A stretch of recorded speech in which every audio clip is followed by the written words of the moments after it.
Okay,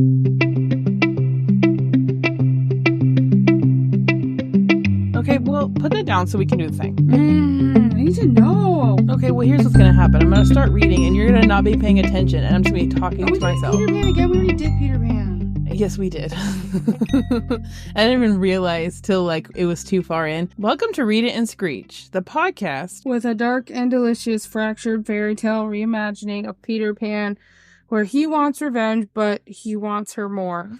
God. If you're too loud, you can sit with us while we give the Cliff's Notes and the cringiest quotes, and we go screeching all the way. That was the cringiest quote. No, it wasn't. I promise you it wasn't. I'm Grace, and this is my co-host, Ava. This week we present Hooked by Emily McIntyre. This is a book with 338 pages, but felt like way more. The audio was 9 hours, but felt like much longer. It's narrated by Felicity Monroe and Rupert Hawthorne. I did not like the way they sounded. Did you see that thing about that guy who narrates audiobooks? And then he wears a mask on his face because he's protecting his identity because he's so well sought after. Is it Marshmallow? The DJ Marshmallow? And he apparently said a bunch of shitty stuff to people, and now everyone's boycotting him. How are they going to boycott him if they don't know his identity? No, they know, his name. They just don't know what he looks like. No, but he apparently said he was, I don't know if he was slut-shaming people or if he was, macking on them, and they were like, no, thank you. And he was, what do you mean? Everybody wants this, Andrea. And they were like, no, we just like reading shitty books. We don't want you to talk to us shitty in real life. And he was like, what do you mean? What do you mean? What do you mean?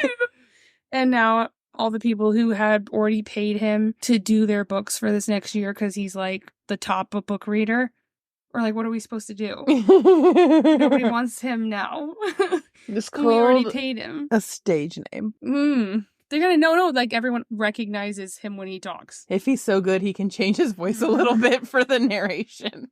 If you're so good and you think you know every fucking thing, change your voice a little. They sounded geriatric. I forgot multiple times that the characters were supposed to be young adults because the narrator sounded so old. The Goodreads rating is 3.81 stars. This is accidentally the second Peter Pan retelling. Also another casualty of Stuff Your Earbuds Day 2023. A day that will go down in infamy. It's the first book of the Never After series, which is a series of Disney retelling standalones. Can we never read it? No. Well, you can never read it. You're welcome. Does Disney know?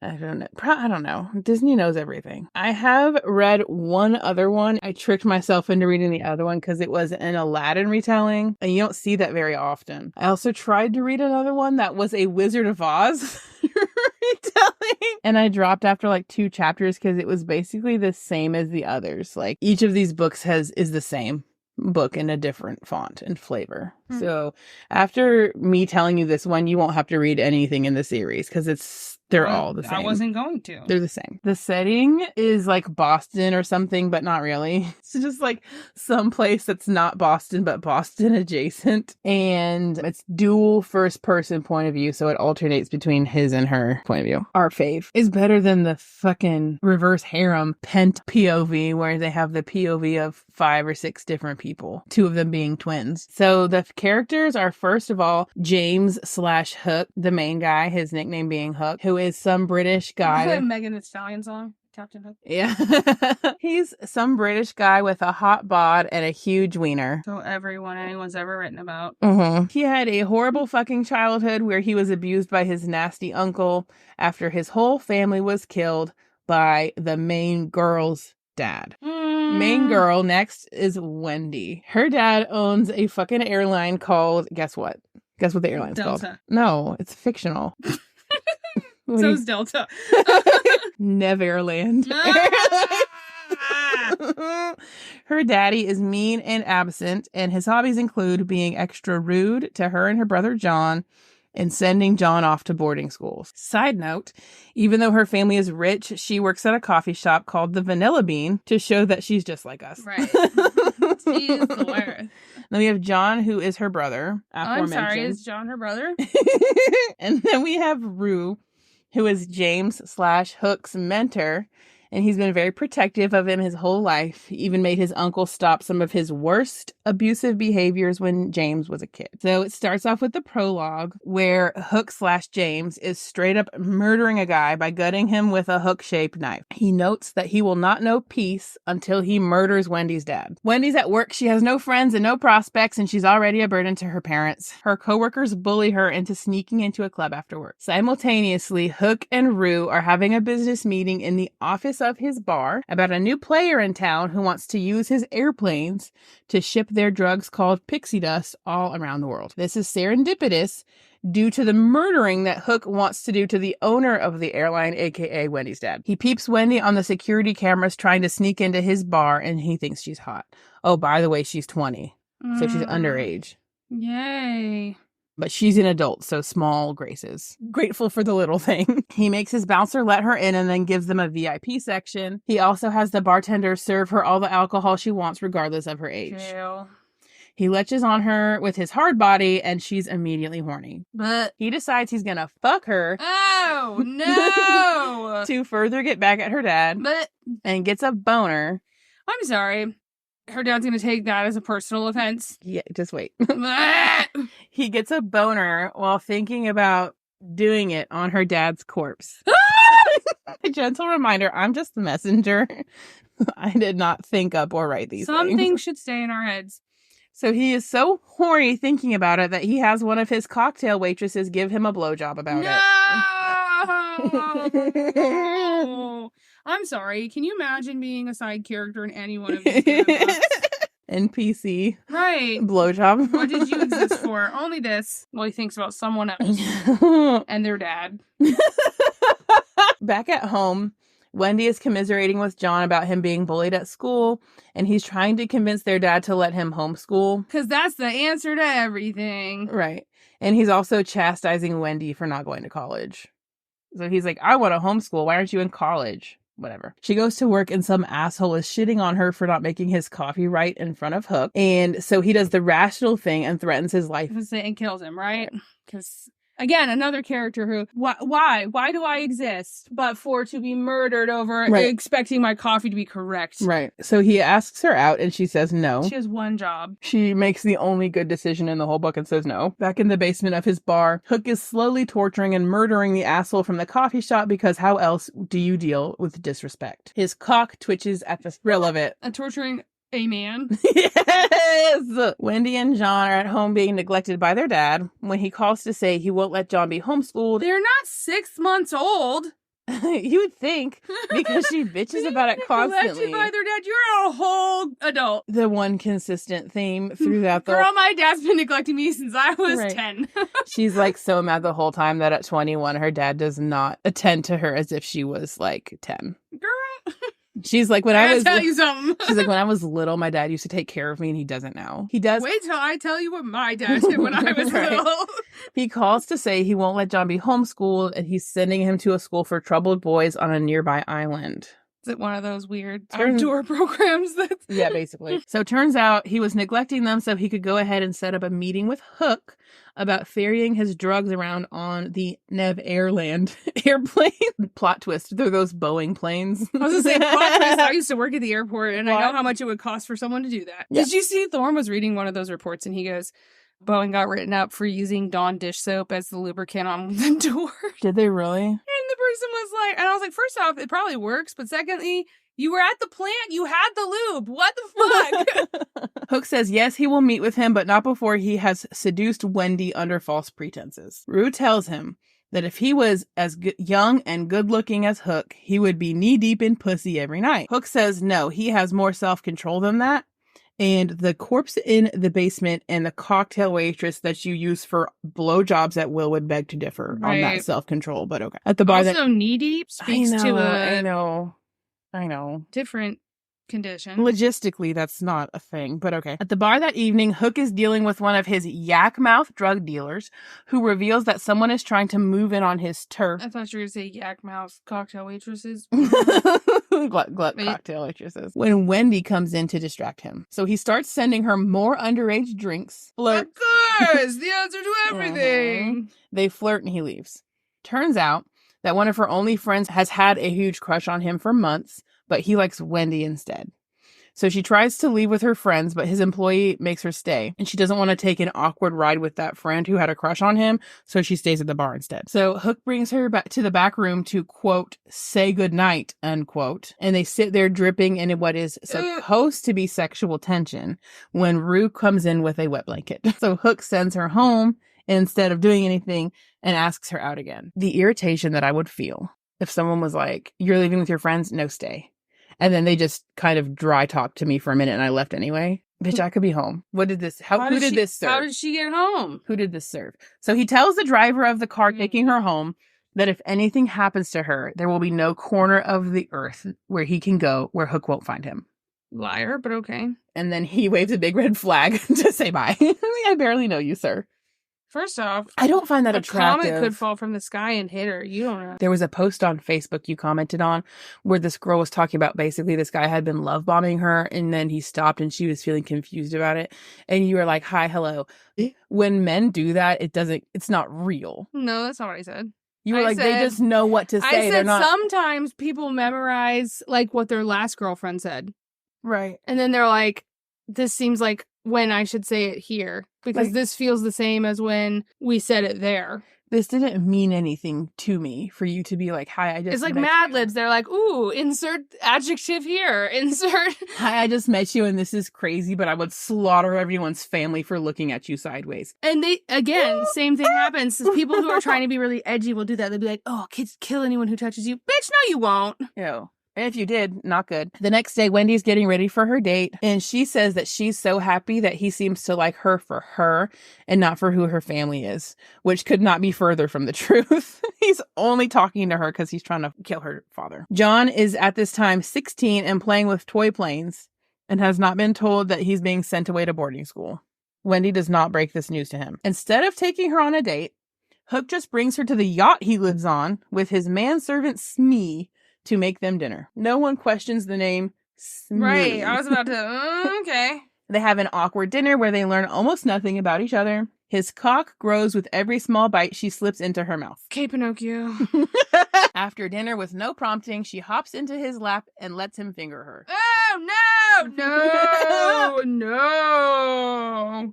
After this, she immediately falls asleep, ? The logistics are unclear, but what is clear is that about 10 minutes of foreplay knocked her out to the point where she's napping in his room now while he broods on the deck staring out into the ocean. She wakes up and they make more absolutely irrelevant conversation, but he tells her that she's his and he is hers and then drops her back off on land. Ugh. Isn't there a Christian song that goes like, I am his and he is mine? I don't know. Hook is a bit nervous to meet Wendy's dad for the first business meeting. Wet, awful read. And they do not make a deal, but they do have a chapter-long pissing contest.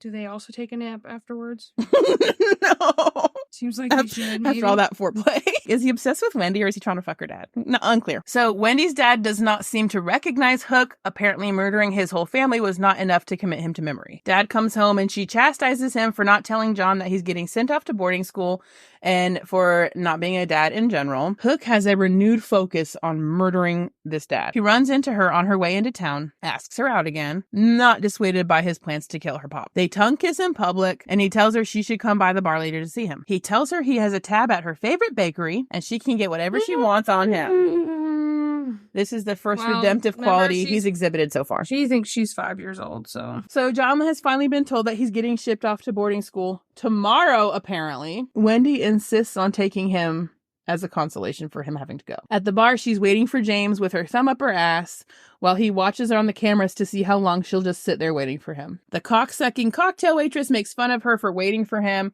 and she feels stupid until he finally shows up and makes small talk. Then they go back to his boat, and he goes down on her on the couch. She gives him her first ever blowjob. And she's so good at it. So good at it.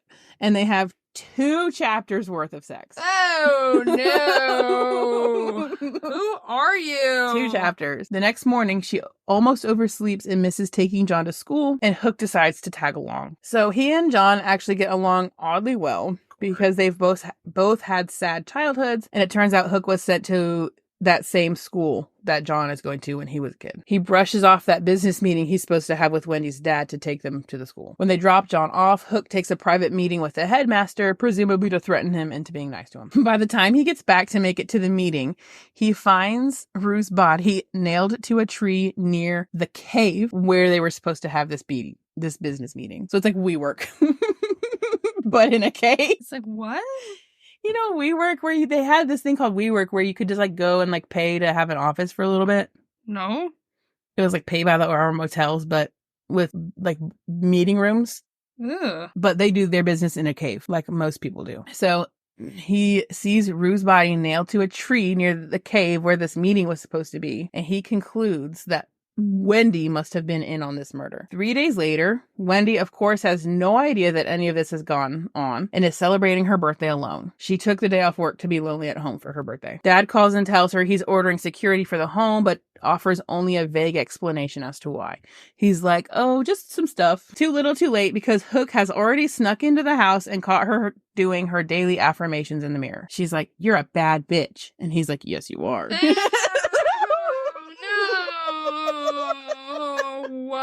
He kidnaps her at knife point, and her traitorous clit swells against him before he drugs her and hauls her off. She wakes up chained in the basement of his bar. He calls her stupid, and he does feed her, but there's no explanation on how she pisses and shits.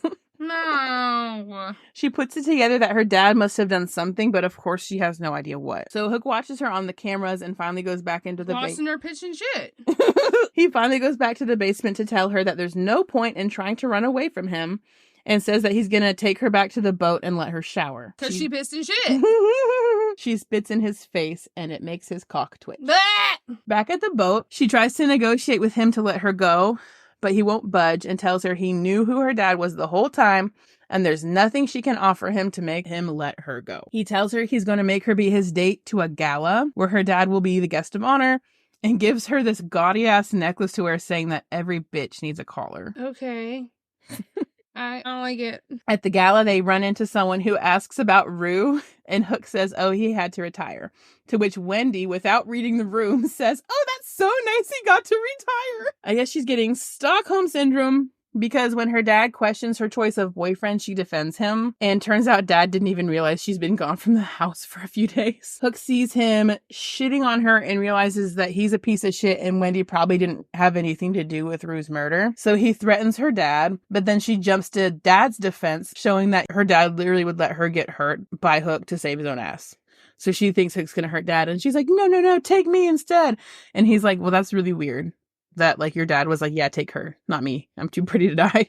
After this gala, they go back to the bar. It's on fire. Too bad he can't keep her in the basement anymore. She puts it together that her dad is the one who probably orchestrated Rue's murder. Although Hook has realized she didn't have anything to do with it, he does not apologize nor let her go. He leaves to go deal with the burning bar and tells Smee not to let her go anywhere. She ventures out to the dock and dangles her feet in the water, and Smee instantly snitches to Hook that she left. Wasn't he supposed to not let her go anywhere? So that's on him. Correct. So Hook rushes back in a huff and berates her for leaving. Mind you, she didn't leave. She's right there.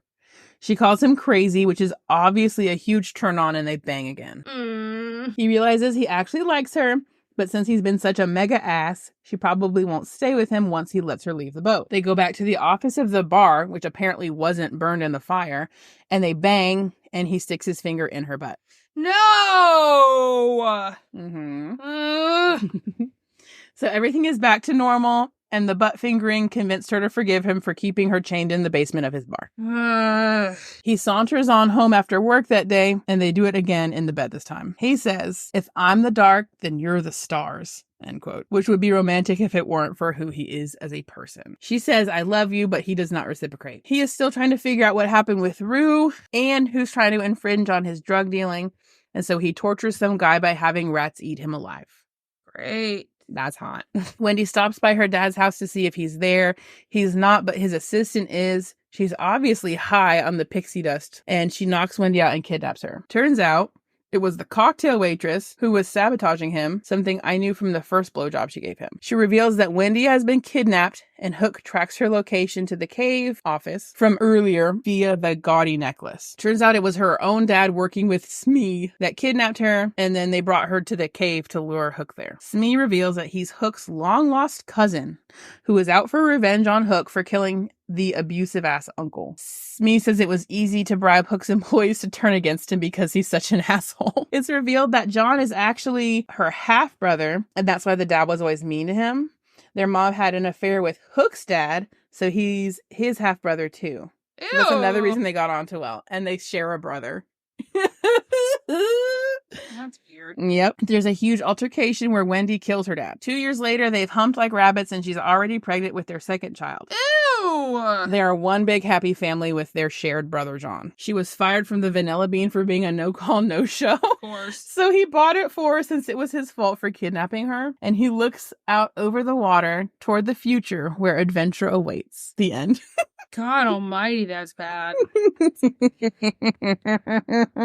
did people like about it? Probably the butt fingering. No! Probably the, if you're the dark, then I'm the stars. Or, fight, I'm the dark, you're my stars thing. That's weird as shit. It had 3.81 on Goodreads. This is a very, very popular book.